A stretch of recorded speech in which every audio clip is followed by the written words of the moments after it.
In my practice, it's just a fact that we have to deal with very difficult emotions.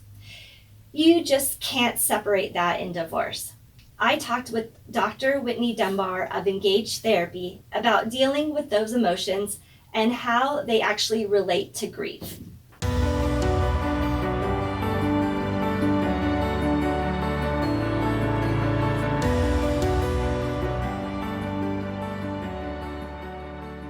So typically what we find is that it is parallel with what we call the grief process. And Dr. Elizabeth Kubler-Ross actually outlined that for us, and there are 5 different steps. And this is not a linear path that is taken. There are steps that can happen over a period of time, and you experience each one discreetly. There are also times when, depending upon what's happening in the day, you can feel all 5 of them in that day alone. So the first one is typically denial. This isn't happening to me, not to our family, that sort of thing.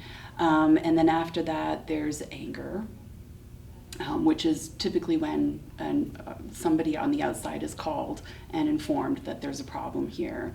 There's also bargaining, and that's part of actually the legal step that is actually out there as an actual step that they're doing, but it's also happening on the inside of what they're willing to accept in this situation as far as their emotions are concerned. And then after that, there's typically depression. There's a sadness involved in this loss. Divorce is a loss of what could have been, a loss of your spouse, a loss of your family unit as you believed it to be. And then ultimately there's an acceptance. There's an acceptance that this is now how we are. We've gone from a marital relationship into a partnering parenting relationship. And there's a lot of adjustment with that. So there's a lot of emotion that comes with that as well.